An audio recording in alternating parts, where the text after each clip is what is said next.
músicos al frente para nuestro tiempo de alabanza y darles bienvenidos. Estamos arrancando un poco atrasados, pero hoy es un día muy especial porque vamos a celebrar la Cena del Señor o la Santa Cena. Nuestro hermano Marco va a predicar esta mañana también. Entonces, oremos por los que están llegando todavía, pero vamos a arrancar con una palabra de oración.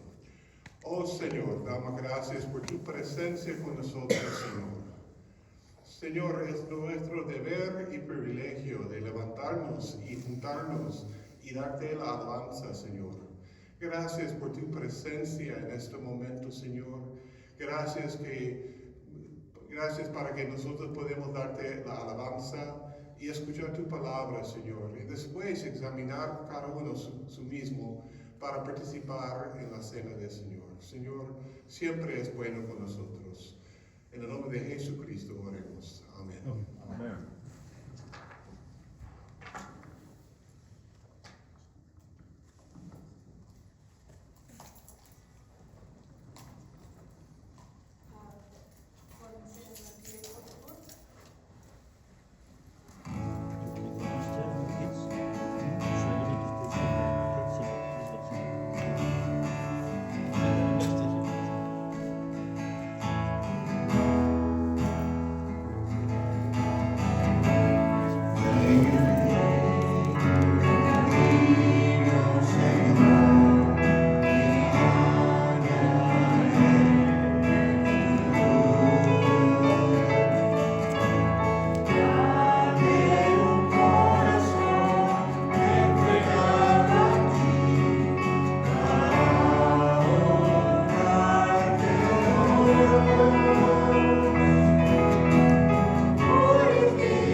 Estaba apagado.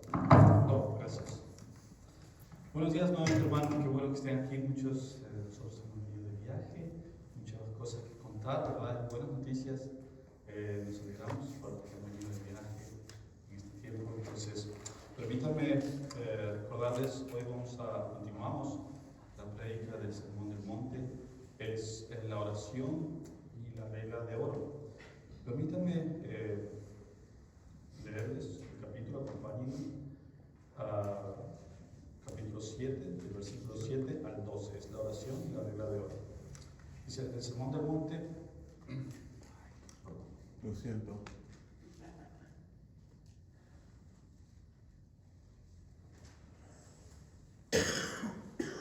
El Sermón del Monte es el sermón más famoso de Jesús dio jamás, quizá el más famoso dado por nadie. El Sermón del Monte abarca varios temas diferentes y hoy de hecho vamos a hacer un brevísimo repaso sobre eso.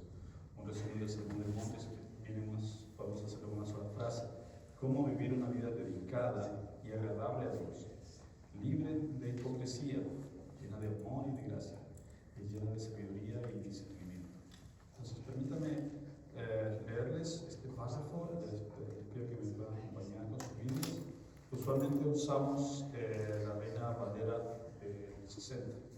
Entonces, si tienen alguna otra versión, no hay ningún problema. Dice: no juzguen para que no sean juzgados, porque con el juicio que con ustedes juzguen serán juzgados, y con la medida con que midan se les medirá. ¿Por qué miras la mota en el ojo de tu hermano y no te das cuenta de la vida que está en tu propio ojo? Déjate sacarte la mota del ojo cuando la viga está en tu ojo. Hipócrita, saca primero la viga de tu ojo y entonces verás con claridad para sacar la mota del ojo de tu hermano. No den lo santo a los perros, ni echen sus perlas delante de los cerdos, no sea que las huellen con sus patas y volviéndose lo despedacen a ustedes. Pidan y se les dará. Esto es la base de la prédica de hoy. Pidan y se les dará, busquen y hallarán, llamen y se les abrirá. Porque a todo aquel que pide recibe, y el que busca halla, y el que llama se le abrirá. ¿Qué hombre hay entre ustedes que si su hijo le pide pan, le dará una piedra? O si le pide un pescado, le dará una serpiente?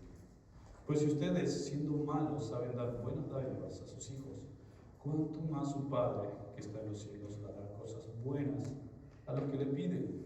Por eso, todo cuanto quieran que los hombres les hagan, así también hagan ustedes con ellos, porque esta es la ley y los profetas.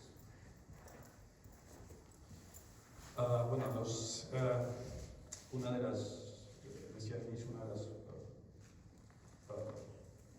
cosas más recordadas del Sermón del Monte es pedir, buscar y llamar. Dice la palabra. De hecho, es uno de los, mencionábamos también que es uno de los párrafos más populares del Sermón del Monte.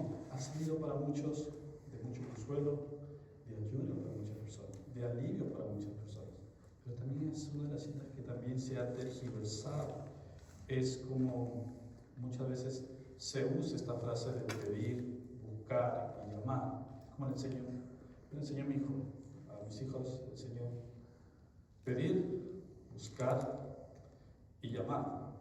Entonces, la palabra dice que si tú pides, el Señor te dará, pero muchas veces nosotros malinterpretamos esto y pensamos que si queremos una casa nueva, el Señor nos va a dar. Si queremos un trabajo nuevo, el Señor nos lo tiene que dar, porque aquí dice que nos va a dar. Pero hoy vamos a entrar un poco más dentro del contexto de lo que realmente quiere decir este párrafo para poder entender. Jesús no está entregando una fórmula mágica para poder pedirle a Dios. Jesús lo que está haciendo acá es revelar el corazón de un padre y la manera correcta en que sus hijos deben relacionarse con el Padre. Entonces, quiero darles una breve introducción. Probablemente hayan escuchado de esta persona, es George Mueller. Él era un cristiano creyente del siglo XIX que tuvo en su ministerio huérfanos en Inglaterra. Llegó a cuidar más de 10.000 niños durante su vida. Lo notable de él es que él no pedía ayuda ni hacía recaudación de dinero. Hay un relato muy popular de este señor, de George Mueller, que dice que una mañana los niños se levantaron en la mesa para desayunar y no había comida para alimentarlos. No había pan, no había leche. Mueller pidió a los niños que cerraran los ojos y se pongan a orar. Y dio gracias por el alimento, un alimento que no tenía en ese momento. Llegó el panadero a su puerta diciendo que no había podido dormir porque algo le decía que tenía que traer pan en ese momento. Luego llegó el lechero, se malogró su carretilla y el lechero dijo: para que no se malogre la leche, vamos a tomar esta leche. Entonces, mientras él oraba, el Señor respondió. Si ustedes buscan, ¿verdad? Tiene obras documentadas en sus relatos, él también aclara que esto no es una fórmula, porque muchas veces él tuvo que orar y la respuesta no vino de inmediato. Él tuvo que orar muchas veces y la respuesta vino por años. Esperó años para encontrar una respuesta por parte del Señor. Entonces hubo peticiones que esperó más de lo que él esperaba, dice, pero aprendió a confiar en el carácter de Dios, más que en el resultado inmediato. Un gran por está este tiempo, Padre nuestro, bendito Dios. Gracias, Señor, te damos porque tu misericordia, tú nos guías, tú nos dices cómo debemos ser, bendito Dios. Mateo 7, el Sermón del Monte, empieza diciendo que tú hablaste esto a tus discípulos, bendito Dios. Nos pides que seamos mansos y humildes, que seamos pobres de espíritu. Ayúdanos, Señor, porque a la vez que tú nos pides que seamos todas estas cosas, que busquemos tesoros en el cielo y no en la tierra, tú también nos dices que te busquemos, que te pidamos, que tú nos das, que busquemos, porque tú, que vamos a encontrar, Señor, que toquemos la puerta, que llamemos, porque tú estás ahí atento para vernos. Ayúdanos a entender esta mañana, ayúdanos a entender que esto no es una fórmula mágica para poder ponerte a prueba, Señor. No es una obligación tuya cumplir nuestras peticiones, pero es un acto de misericordia que tú vas a hacer con nosotros. Gracias, Señor, te damos por este tiempo. Te alabamos, bendito Dios, en el nombre de Cristo Jesús. Amén. Empezamos con, una de las frases que él decía, que George Mueller decía, es: la fe no opera en el ámbito de lo posible. No hay gloria de Dios en aquello que es humanamente posible. La fe comienza donde termina el poder del hombre. Les invito a que lean una de sus obras y les reto a que no lean, que lean sus obras sin llorar, porque en verdad es muy profundo lo que las enseñanzas, es muy profundo lo que el Señor hizo a través de este hombre. Entonces, empezamos con el versículo 7, dice: pedid, buscar, pidan y se les dará, busquen y encontrarán, llamen y se les abrirá. En el idioma original, esto está escrito no como un mandamiento independiente, son mandatos independientes, no están vistos como mandatos independientes, sino como algo continuo. En el idioma original dice, él no dice pidan una sola vez, sino continúen pidiendo. Él no dice busquen un momento, sino búsquenme constantemente.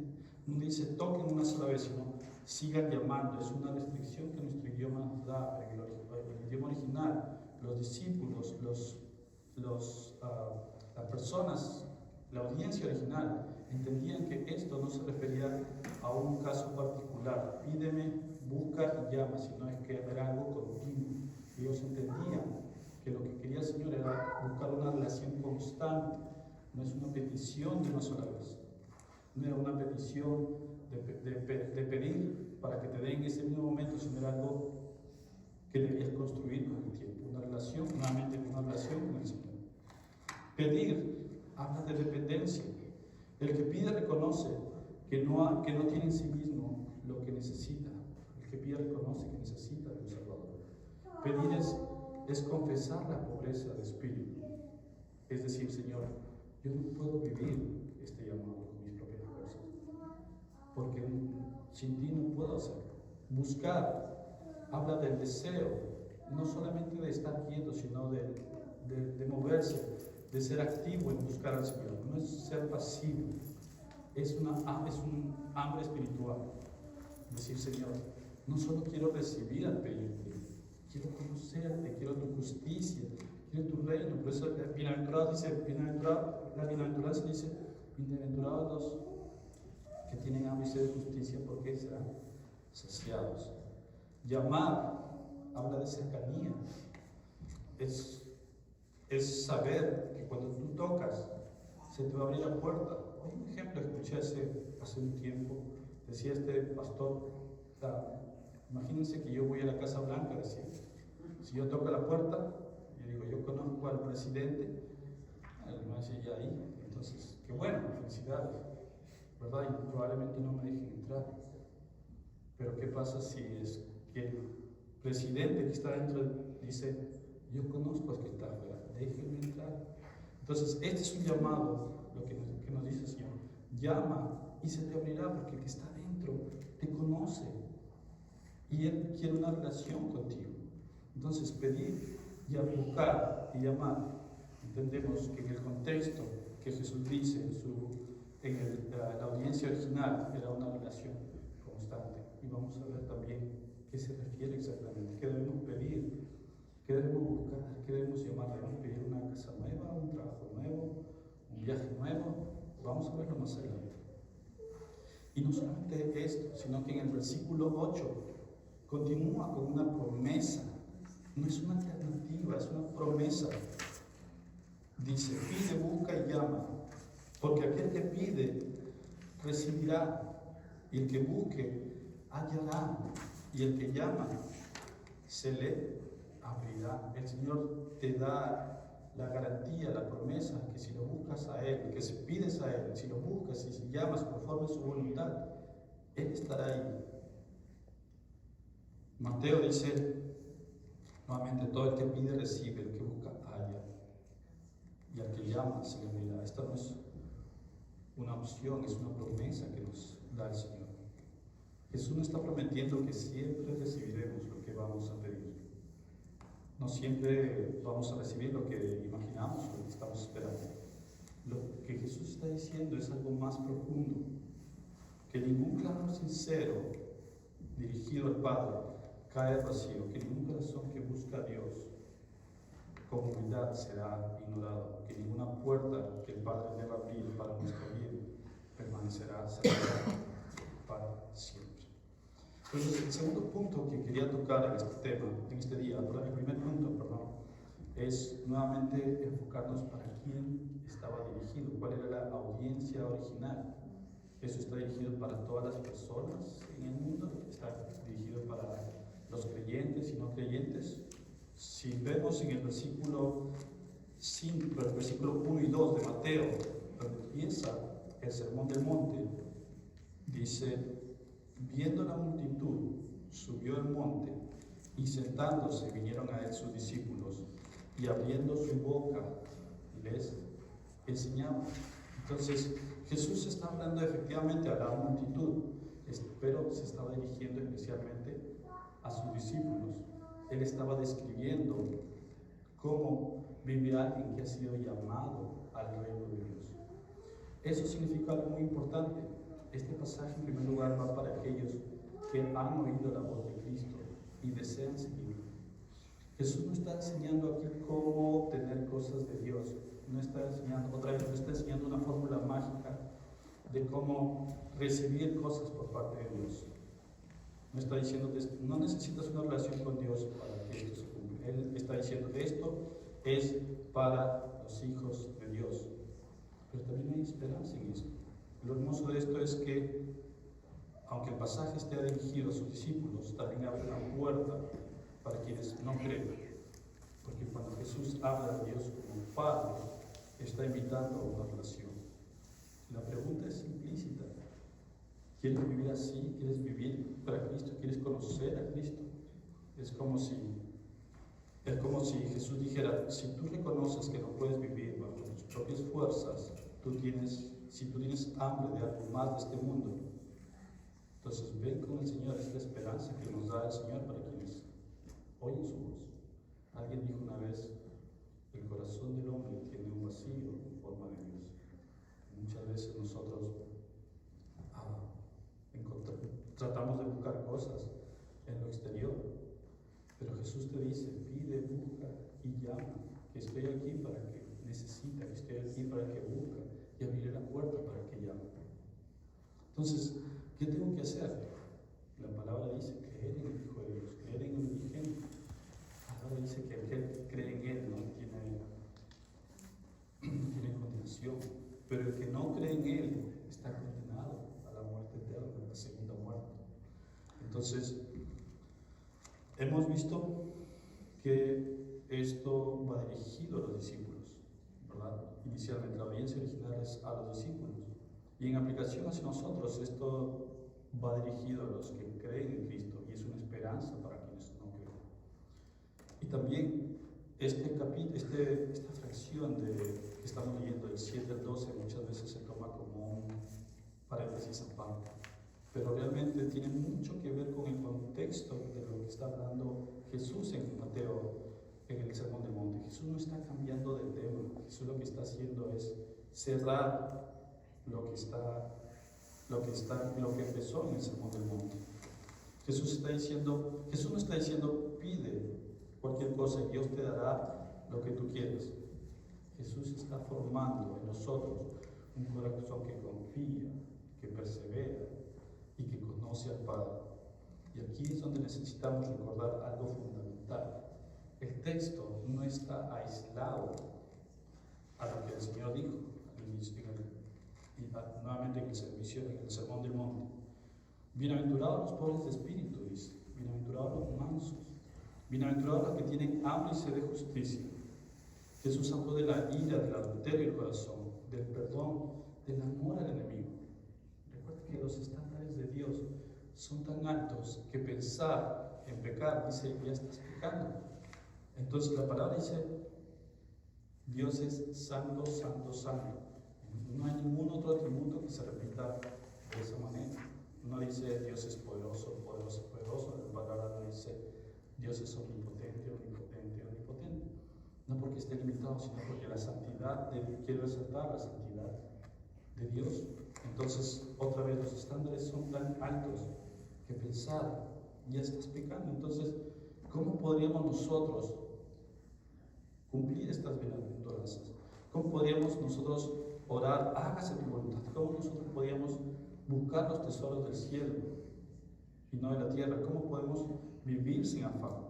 Entonces, por eso es que Jesús continúa, después de decir esto, dice, pide, busca, pide que encontrarás, busca que hallarás, llama que se te abrirá, porque sabe que nosotros, por nuestras propias fuerzas, por nuestra propia inclinación muchas veces al pecado, no podemos cumplir estas bienaventuranzas. Habla de Jesús y la ira, Jesús y el adulterio, Jesús y el divorcio, Jesús y los juramentos, amar a los enemigos. No es algo que nosotros podamos hacer por nuestra propia cuenta. Entonces Jesús nos dice, pide, busca, llama, que si tú pides, buscas y llamas, podrás hacer todo esto en Cristo. No solamente no te está diciendo, ok, bienaventurado esto, haz esto, que te vaya bien. Él dice, para que hagas todo esto, pide, busca y halla, y encontrarás respuesta. Este pasaje nos invita a sacar chipado. No es para curiosos espirituales, no es para quienes quieren usar a Dios, es para hijos que saben que realmente necesitan ayuda. Y aquí comienza una vida de dependencia real, porque cuando Jesús dice pedir, buscar, llamar, no está cambiando de tema, ni abriendo un paréntesis independiente en el Sermón del Monte. Él sigue hablando dentro del mismo flujo que viene desarrollando desde Mateo capítulo 5. Nuevamente Jesús no está diciendo pidan cualquier cosa que se les dará. Él está diciendo pidan aquello que acabo de mostrarles que necesitan para vivir como ciudadanos del reino. Pobreza de espíritu, empezamos en capítulo 5. ¿Qué es pobreza de espíritu? Algunos de nosotros nos hemos puesto a pensar si en verdad somos pobres de espíritu. Pobreza de espíritu es reconocer que no soy autosuficiente, que depende de mi salvación del Señor, que la gracia es otorgada porque es algo que yo no puedo recibir. Es algo que la pobreza de espíritu no es no pensar menos de ti, es pensar menos en ti y más de Dios. Es decir, Señor, sin ti no puedo, sin tu gracia no hay camino, sin tu espíritu no hay vida. Jesús te dice ahora pedir, buscar y amar. Después de la bienaventuranza, después de que te dice nuevamente de la ira, del amor a los enemigos, del adulterio, del divorcio, de los juramentos, después te dice pide, busca y haya. Porque solo el que sabe que no tiene pide, solo el que reconoce su necesidad busca al Señor, solo el que sabe que no puede entrar solo, llama a la puerta. Qué difícil, ¿verdad? El hambre de justicia, amar a nuestros enemigos, dar en lo secreto, una oración sincera. Hablamos de cuando el Señor nos enseñó en capítulos anteriores, el Señor Jesús dice, Señor, que se haga tu voluntad y no la mía. Qué difícil, ¿verdad? Muchas veces pedimos muchas cosas, puede ser un trabajo nuevo, un viaje, de repente queríamos un viaje y ese viaje no se nos da. Y llegamos frustrados al Señor y decimos, Señor, ¿por qué no nos diste ese viaje? Tú dices aquí que te pidamos. Si el Señor te pudiera responder, diría, pero no dijiste que se haga mi voluntad. No entiendo. Entonces, es difícil, ¿verdad? Porque a veces cuando uno quiere algo y uno no recibe, la primera reacción muchas veces del hombre es reclamar. En lugar de saber, de confiar en que el Señor tiene un propósito, ¿por qué no te da eso? Tiene un propósito de por qué no te da ese trabajo, ese nuevo viaje, esa nueva oportunidad. Entonces, lo que Jesús está diciendo en esencia es pidan ese corazón que no tienen. No está diciendo pide cualquier cosa. Pide ese corazón que no tienen. Pide esa justicia que no puedes producir por ti mismo. Llamen porque no puedes entrar por tus propias fuerzas. Es muy difícil. Y es muy deberíamos estar conectados con este sermón. Es muy popular, sí, pero otra vez es difícil amar a los enemigos, sobre todo cuando manejas en la calle, ¿verdad? ¿Cierto? Sobre todo cuando alguien te cierra sin motivo o cuando es muy popular acá y no enciendes su direccional, ¿verdad? Y a veces frenas de golpe. Y ahí te das cuenta, ¿verdad? ¿Dónde está sentada tu mente? Jesús mismo dijo en este sermón, dijo, no necesitas matar a alguien. Si pensaste en él, si le dijiste necio a esa persona, ya pecaste, porque recuerda que aquella persona que estás insultando, aquella persona que dices necio, está hecho a la imagen del Señor. Pedir y buscar, llamar y amar es la respuesta de gracia que Dios da a la imposibilidad humana de poder hacerlo por nosotros mismos. Lo que te pido es como si Cristo dijera, lo que te he pedido, todo esto que he venido hablando en el Sermón del Monte es mucho más grande de lo que tú puedes hacer. Porque, para empezar, no tienes la capacidad de hacerlo, no tienes capacidad por ti mismo de amar a tus enemigos. No tienes la capacidad por ti mismo de guardarte de la ira, de los juramentos, habla Jesús en la oración de pedir que el Señor se haga su voluntad. Entonces es por eso que dice, pide, busca y llama. Es en ese contexto el que el Señor está diciendo. No te está diciendo que lo hagas para tu propio beneficio. No te está pidiendo una casa nueva, que pidas una casa nueva, un trabajo. Claro que puedes pedir al Señor en confianza lo que quieras de Él, pero no es precisamente lo que te está diciendo aquí. El Señor, desde el principio, Jesús estaba diciendo todo esto. Y si podemos, no sé si ustedes probablemente conozcan esto, en muchos países del habla hispana nosotros tenemos esta manera de decir, ponte los anteojos de Dios, ponte los anteojos de Jesús. Y es ver en Jesús, bíblicamente es ver en Jesús todo lo que está pasando, reflejado en Jesús. Por ejemplo, déjenme explicarles, ser pobre en espíritu. Podemos ver a Jesús en lo que él mismo está diciendo, bienaventurados los pobres de espíritu. Jesús era pobre en espíritu. Él oraba por el Padre, ¿verdad? Él no decía, yo soy el Hijo y yo puedo solo. Él dependía del Padre, oraba día y noche del Padre, ayunaba, porque él reconocía que siendo hijo de Dios en esta tierra, humanamente, él tenía que tener una comunión con el Padre, ser manso y humilde, ¿verdad?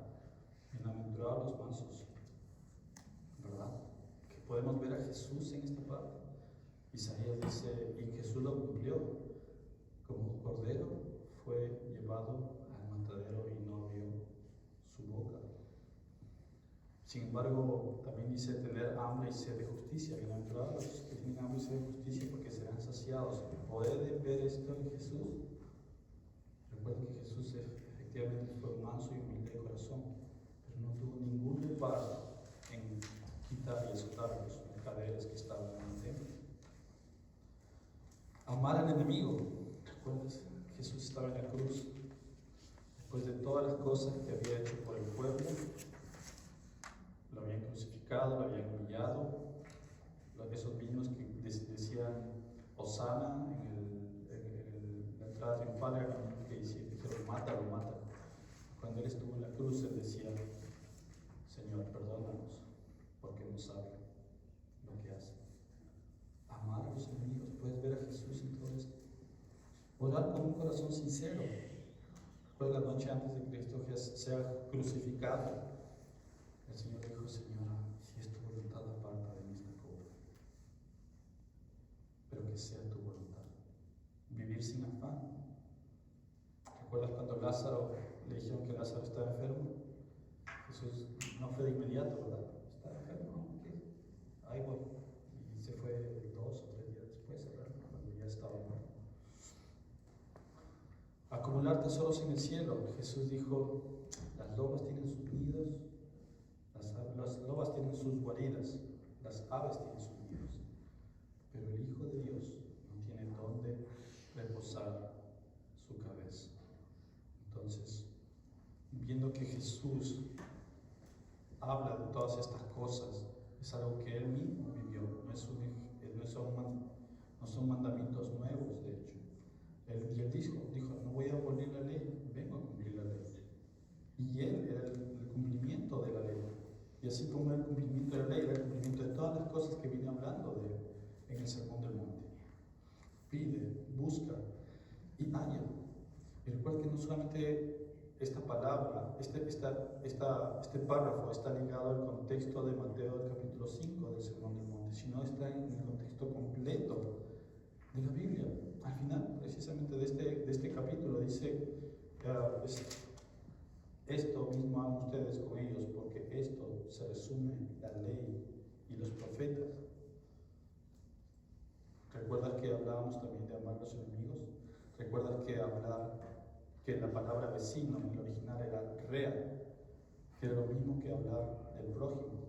Entonces, cuando los hebreos en Levítico hablaban de su prójimo, hablaban del rea, de los vecinos, que eran los egipcios, que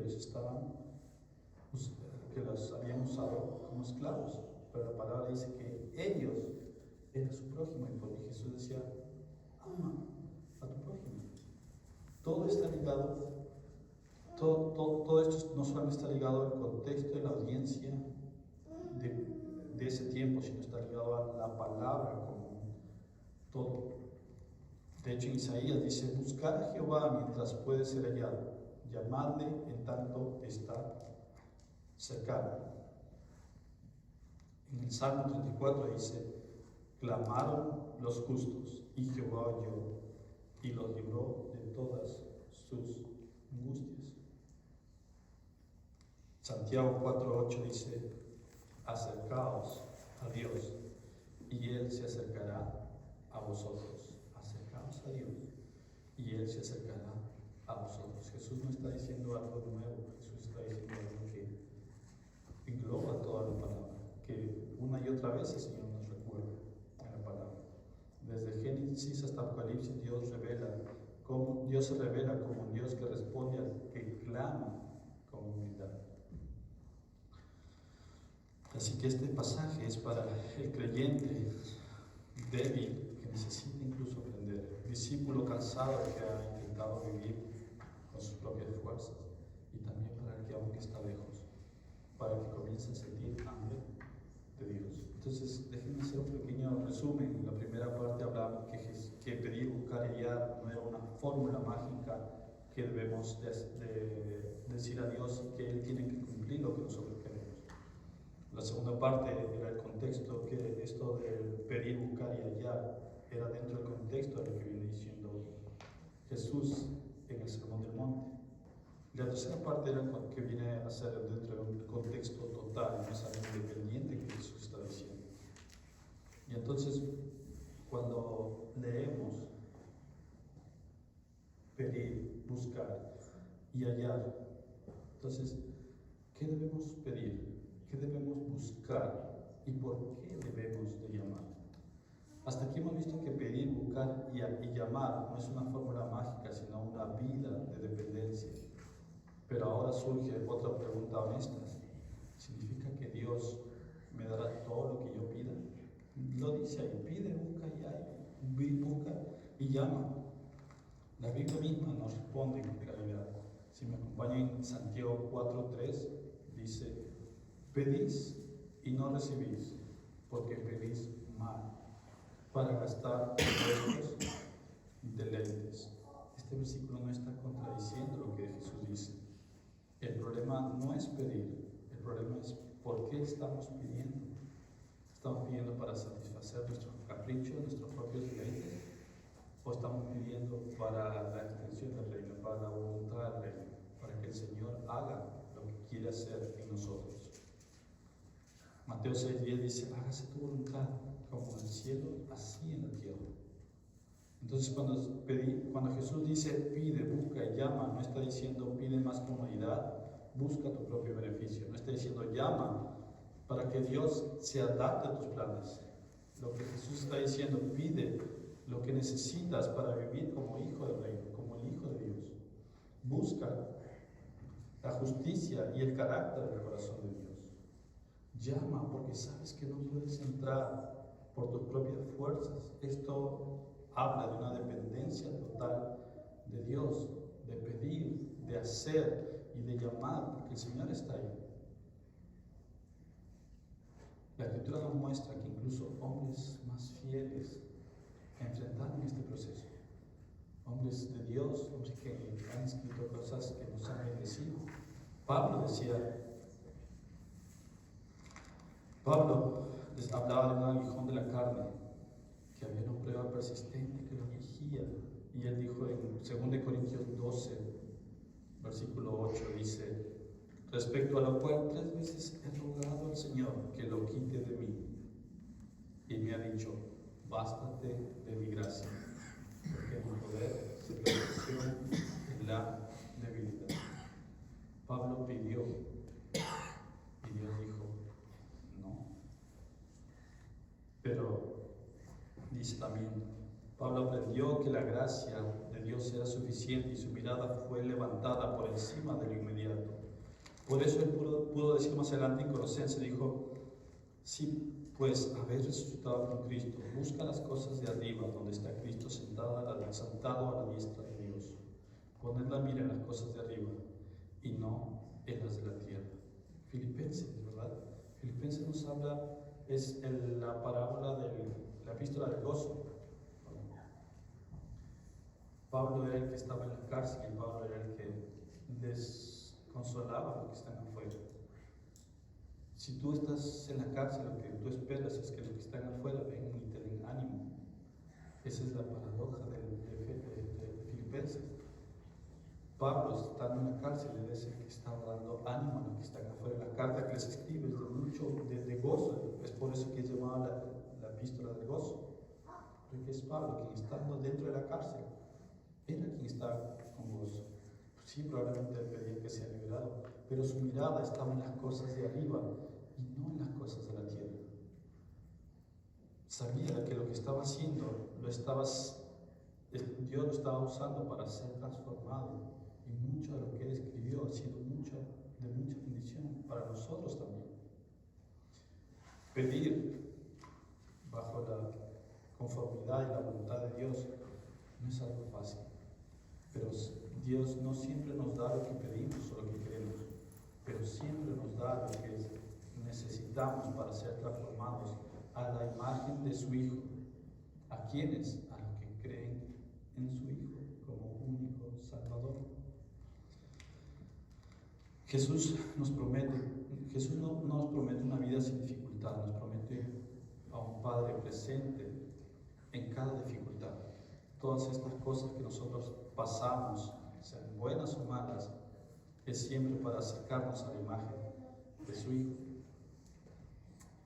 No sé si a ustedes les gusta el ajedrez, a mí no mucho,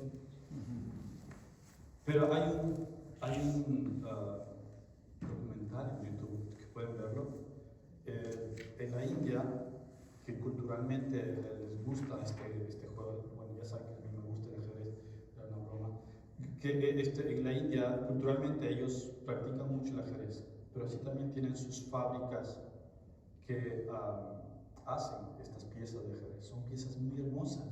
Yo cometí el error de buscar el precio y fui a la mesita que yo tengo, a mi celular, es mucho más barato. Y en el documental es fácil de encontrar, es sobre el ajedrez en la India. El que hace estas piezas, decía, el caballo es la pieza más cara. Solamente el caballo cuesta $500. Solamente una pieza es mucho más valiosa que las demás, y tú ves los instrumentos que él usa, las máquinas que él usa. Él toma una pieza de madera en bruto y tú ves, es lindo porque tú ves cómo va formando la imagen de esa pieza que viene a formar ese pedazo en bruto, ese pedazo de madera. Así también nosotros somos como un trozo en bruto de madera. Jesús es la imagen. Y lo que el Señor está haciendo es cada vez hacernos a la imagen de Dios. Ese proceso duele muchas veces, porque muchas veces estamos aferrados a nuestras propias pasiones.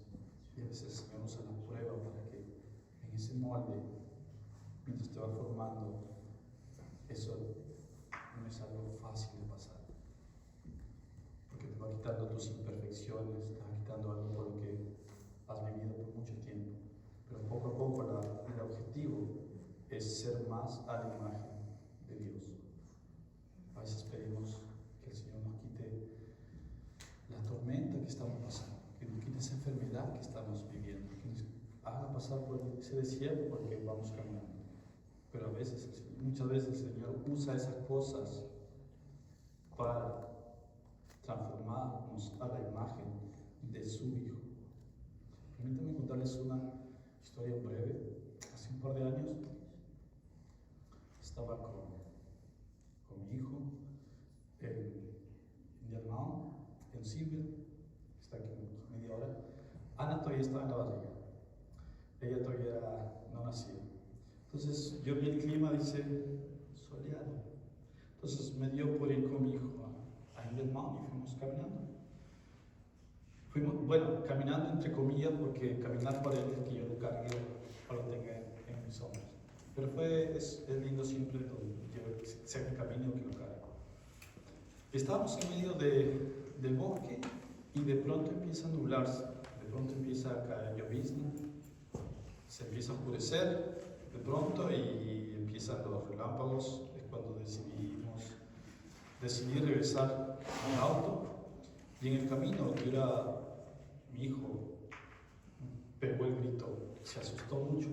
Entonces, de lo que estaba cargando yo, lo agarré en mi pecho y lo llevé. Entonces, en el camino le escuchaban truenos, había relámpagos y la lluvia caía, nos empapó. Y solamente yo le decía, hijo, todo está bien, tranquilo, yo estoy aquí contigo, nada te va a pasar, no voy a permitir que nada te pase. Pero a veces pienso, ¿qué pasaría si un día mi hijo, cuando sea grande, recuerda este episodio y diría, papá, si me amabas tanto, ¿por qué permitiste que pase esa tormenta? ¿Por qué si me amabas tanto, por qué dejaste que pase esa tormenta? A mí me dolería, sería muy duro, porque para mí fue un momento muy íntimo con mi hijo. Es la primera vez que cuento, de hecho, este relato. Un momento en que yo le decía, hijo, estoy aquí contigo. Y él eventualmente se calmó y pasó ese momento. Íbamos al auto, íbamos a casa y todo estaba bien. Así es nuestro Padre Celestial con nosotros. Muchas veces oramos que el Señor quite esta tormenta. Señor, sácame de aquí. Señor, haz de que esto termine. Y a veces Dios calma esa tormenta y a veces no la calma. Para que Él te diga, yo estoy aquí. Para que Él diga, no estás solo en esta tormenta. No estás solo en yo voy contigo en esta tormenta. Estás seguro en mis brazos. Y aquí es donde Mateo, capítulo 7, cobra vida. Pide no solo para que cambie la situación. Busca no solo una salida. Llama no solo para que se te abra una puerta. Pide porque necesitas a tu Padre. Busca busca porque solo en Él encuentra la seguridad. Llama porque solo en sus brazos estarás a salvo. Y aun cuando el cielo ruja por ti, aun cuando veas las tormentas, puedes estar confiado en el Señor. ¿Recuerdas Pedro en el capítulo 14? Los discípulos estaban en la barca y Pedro ve a Jesús caminando en el mar y tú sabes que Pedro habla, la palabra habla de que Pedro era muy efusivo, muy rápido en hacer las cosas. Entonces él ve a Jesús caminando y dice, yo quiero hacer lo que tú estás haciendo, caminar por el agua. Y Jesús dice, ¿quieres venir? Ven. Y Pedro estaba caminando por el mar. ¿Qué dice la palabra? Cuando puso atención en el viento, cuando puso atención en la tormenta, cuando puso su atención en las olas, o mejor dicho, cuando desvió su mirada de Jesús, es cuando Él se hundió. Yo te pregunto, ¿dónde está tu mirada cuando llega la tormenta? ¿Dónde está tu mirada cuando pasas por ese desierto? ¿Dónde está tu mirada cuando estás pasando por esa prueba tan difícil? ¿En la tormenta? ¿En las cosas externas? ¿O tu mirada está en el Cordero? Lo hermoso de este relato es que Jesús, cuando se hundió, Jesús no lo reprende, Jesús lo rescata. Mateo 14, 31 dice, pero al instante Jesús, extendiendo la mano, asió de él. ¿Quién lo sostuvo Pedro? Jesús. Pedro no fue salvado porque su fe era perfecta, sino por su fidelidad en Cristo. Otra vez, pide no porque puedes obtenerte solo. Busca porque fuera de Cristo todo se hunde. Llama porque aun cuando fallas, hay aún una mano extendida.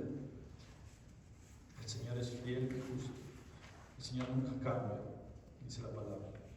La tormenta, lo que estés pasando no define tu historia.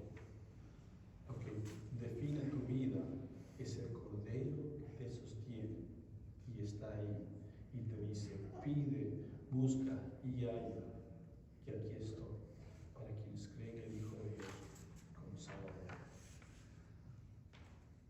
Continuando, versículo 9 al 11 dice,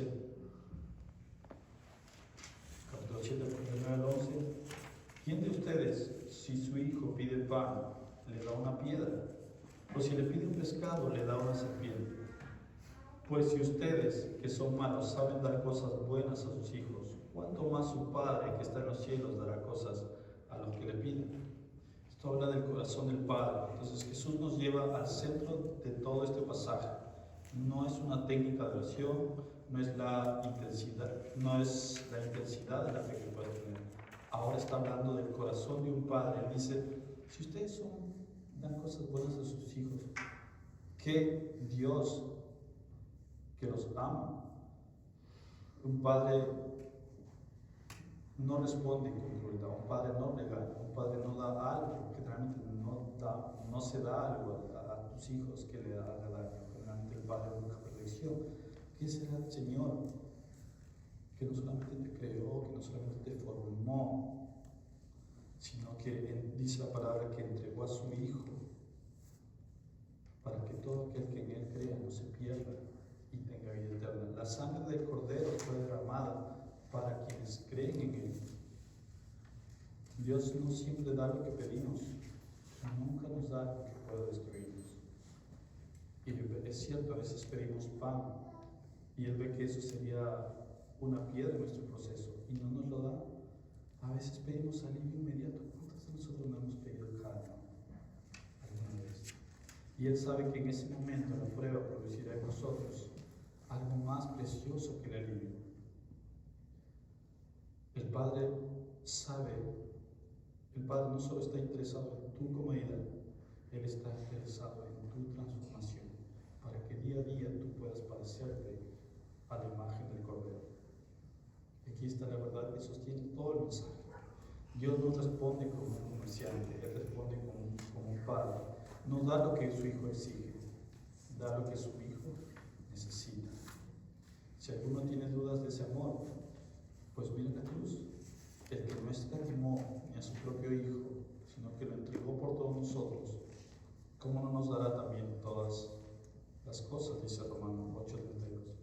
Entonces, si eres consciente de que el Señor ama a sus hijos, a los que creen en Él, en Jesucristo, de tal manera que entregó la sangre del Cordero, entonces te das cuenta que cuando dudas, pues es pecado hasta dudar del amor de Cristo, porque sabes que, del amor de Dios, porque sabes que el Señor te amó de tal manera al mundo que entregó a su Hijo, dice Juan 3:16.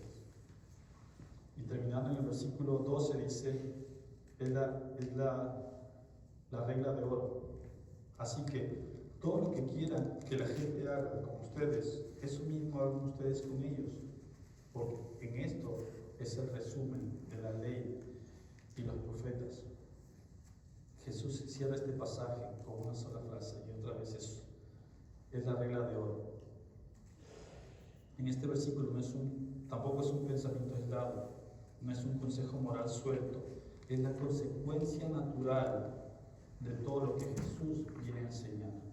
Después de hablarnos de pedir, de buscar, después de hablarnos de Dios como Padre, del corazón del Padre, que te dice que Él va a cuidar de ti.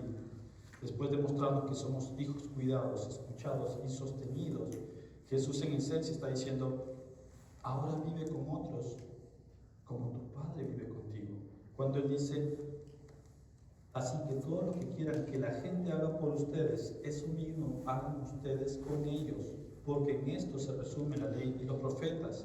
Otra vez, después de que hablamos de todo esto, Jesús en esencia está diciendo, ahora vive como tu Padre vive contigo. Así como tú vienes a Dios con necesidad, sé paciente con la necesidad de otros. Así como tú esperas gracia de Dios, extiende tu gracia a otras personas. Así como tú clamas por misericordia, sé misericordioso con los demás. Así como tú deseas ser escuchado a Dios, aprende a escuchar.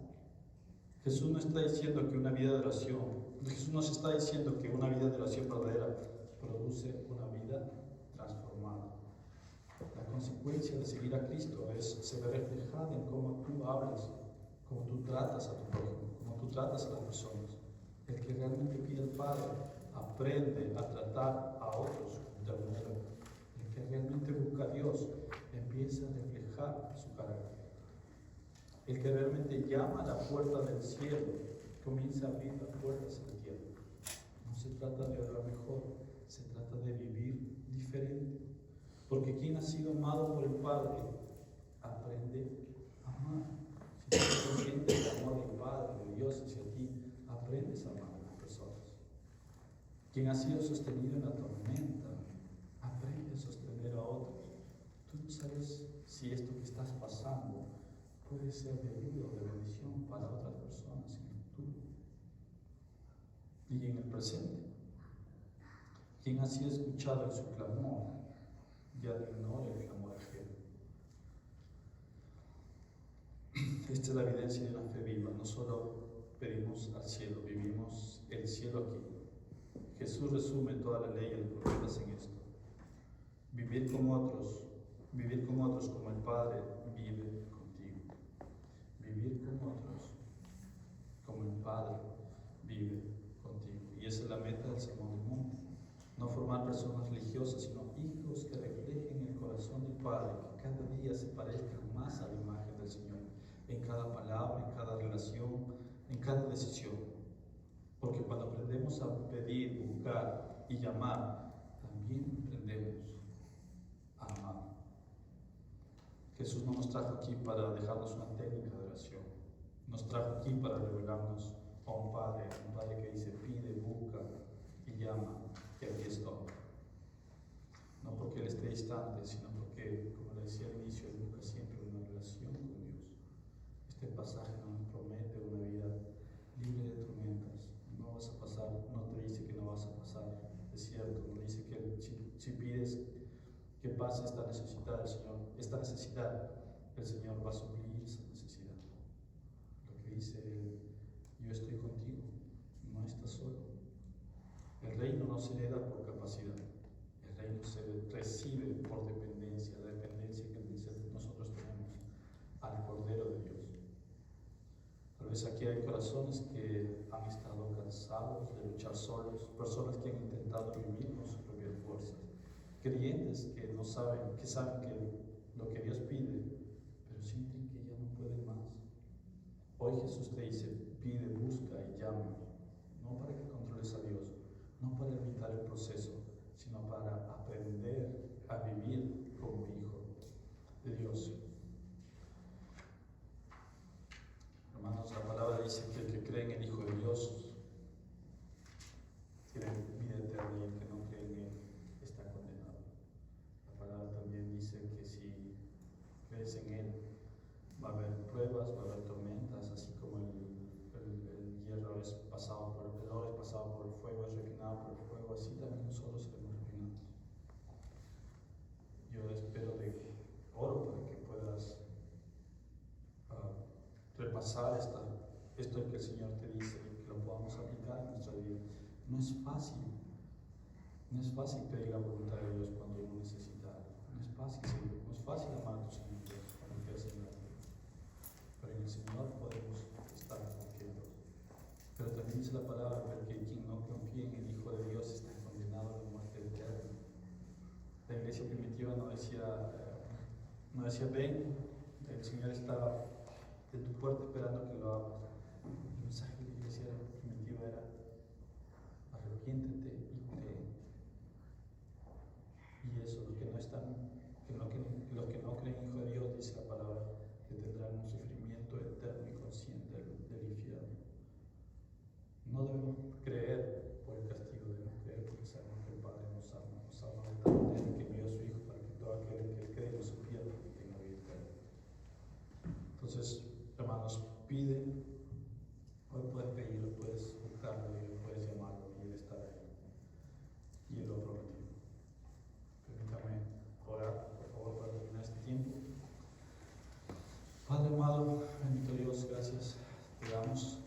Padre Santo, permite que podamos ser conscientes de que nosotros mismos no podemos hacerlo con nuestras propias fuerzas. No podemos amar por nuestras propias fuerzas. Somos inclinados muchas veces a hacer todo lo contrario. Dice tu palabra que estamos condenados en nuestros delitos y pecados, Señor. Pero tú nos dices, Señor, que si te pedimos, que si buscamos, tú nos vas a abrir la puerta, Señor, y vamos a poder hacer lo que tú nos pides, Señor, que tú quieres que seamos a la imagen del Señor. Bendito Dios, no sé qué problemas pueden estar pasando mis hermanos, si están pasando por un tiempo de gozo o un tiempo de tristeza, si están en medio de la tormenta. Señor, ayúdanos a entender que en medio de la tormenta tú estás con nosotros, que no vas a quitarnos esta prueba de inmediato, tal vez, pero que tú tienes el control de todo, que nuestra mirada esté siempre en el Cordero y no en las cosas que nos afectan, que nuestra oración siempre siempre sea tu voluntad, que nuestra oración siempre sea buscarte, Señor. Gracias, Señor, te damos por este tiempo. Bendito sea, Señor, en nombre de Cristo Jesús. Amén.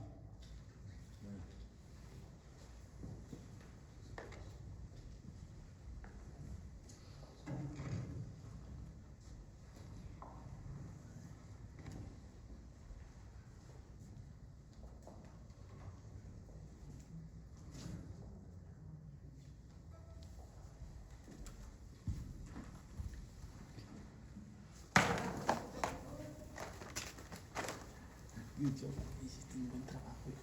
Hiciste un buen trabajo. Mira qué pincho. Chapa.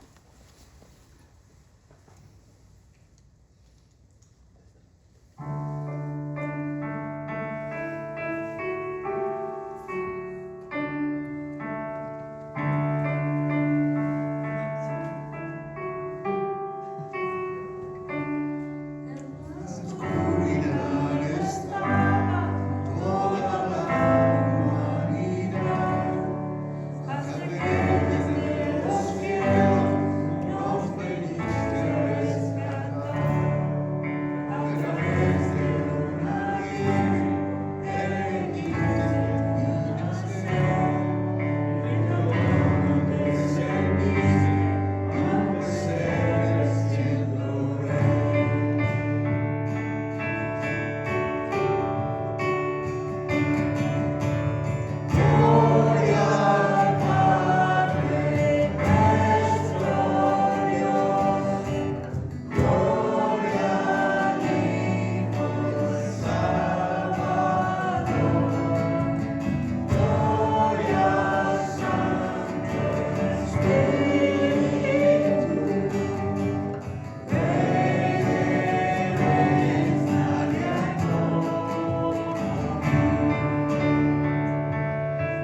momento yo estaba en control de la música.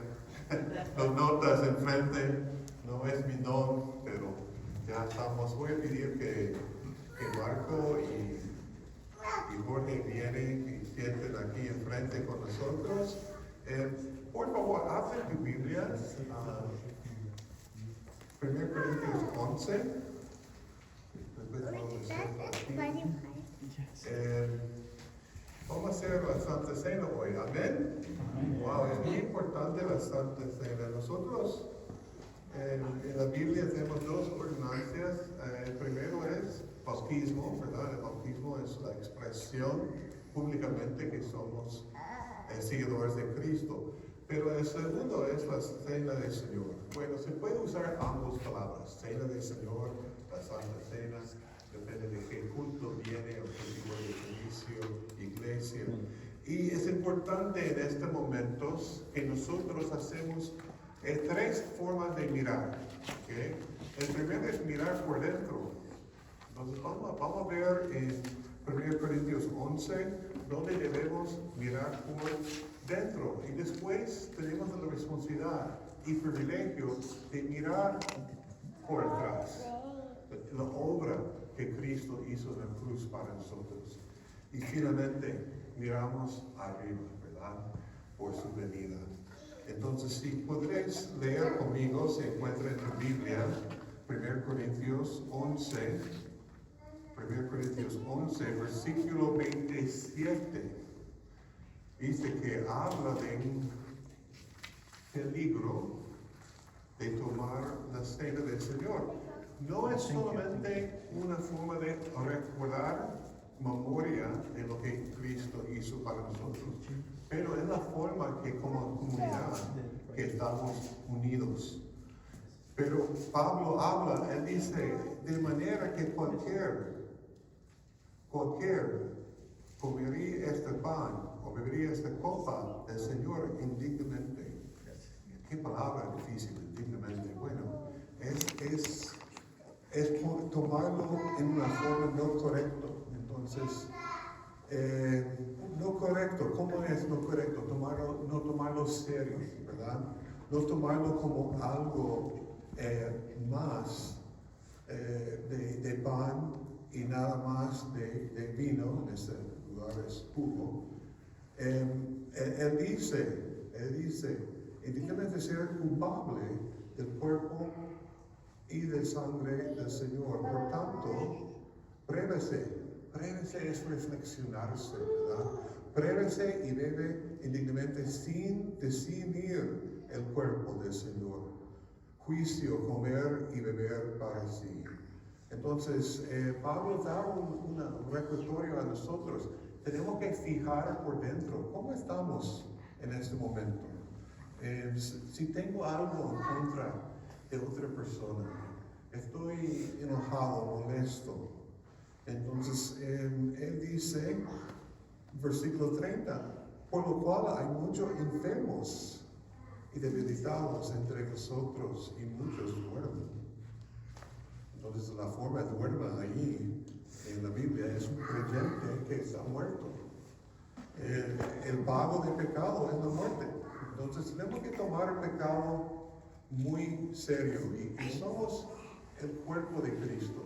Somos una comunidad. Entonces es importante que, como dice Pablo en versículo 31, si pues nos examinamos a nosotros mismos, nos seremos juzgados, mas siendo juzgados somos castigados por el Señor, para que seamos condenados con el mundo. Entonces, ese es un momento que nosotros miramos adentro con la ayuda del Espíritu Santo, examinarnos y tomar momentos de confesar algunos pecados que quizás ni hemos pensado, pero están, para prepararnos de recibir en unidad como un cuerpo, como una iglesia, la Santa Cena. Entonces toma algunos minutos para reflejarse en este momento y dar momentos para que el Espíritu Santo pueda ayudarnos como cuerpo, como comunidad, pensar en algunas cosas que necesitamos confésalo. Si no, está bien. Recuérdense, por eso hacemos anuncios antemano de la Santa Cena, para que podamos llegar preparados para esto. Si usted está aquí hoy, creo que conozco todos que están, y no conocen al Señor, bueno, por favor, se puede observar, pero no participar en la cena del Señor. Bueno, toma un momento para orar entonces.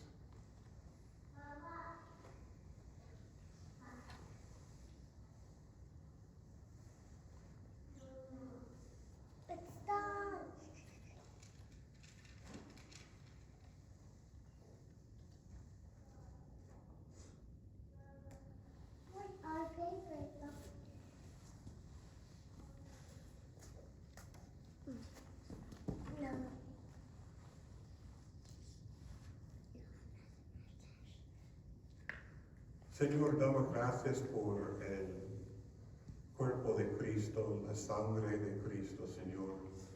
Somos tuyos, Señor.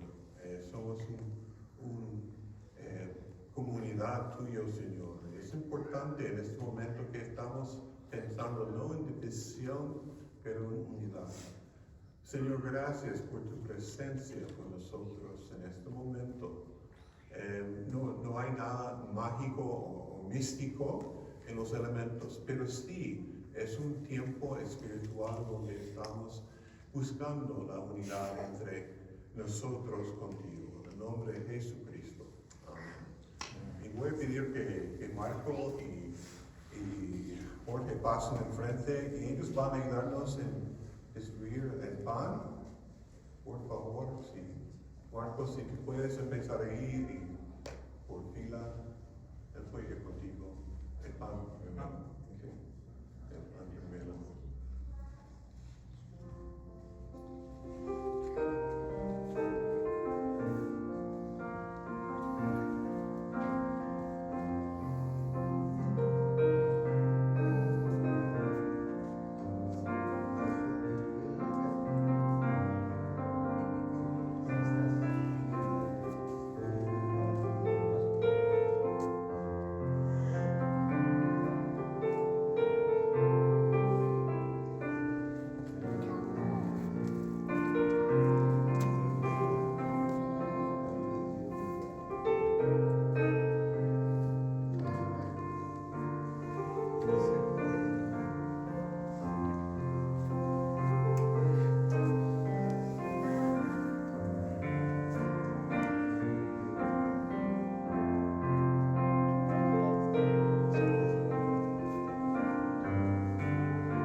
atrás, porque la razón de tener esta cena es para recordar el sacrificio que Cristo hizo para nosotros. Él hizo esto durante la semana de Pascua. No voy a hablar mucho de Pascua, pero esta era la sombra del Antiguo Testamento de lo que pasó en el Nuevo Testamento, el sacrificio de Cristo para nosotros. Pablo dice en versículo 23 de 1 Corintios 11, porque yo recibí del Señor lo que también os he enseñado, que el Señor Jesús, la noche que fue entregada, tomó pan, y habiendo dado gracias, lo partió y dijo. Entonces oremos. Oh Señor, damos gracias por tu cuerpo, que fue sacrificado por nuestro Señor, que nuestro pecado Dios puso encima de él, para que el pago de pecado sea llegado, Señor, que tu juicio será ajustado, Señor. Y Señor, pedimos y damos gracias por esta bendición. Amén. Tomamos el pan.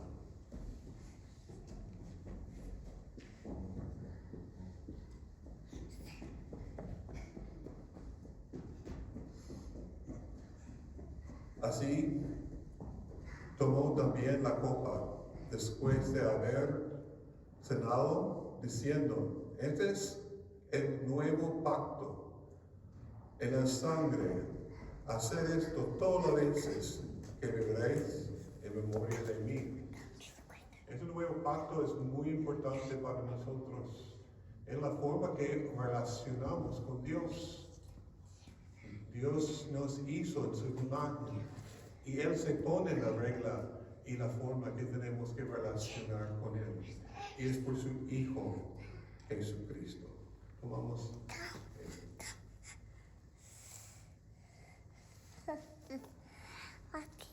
La última parte de esta palabra de mirar atrás, que dice, hace esto en memoria de mí.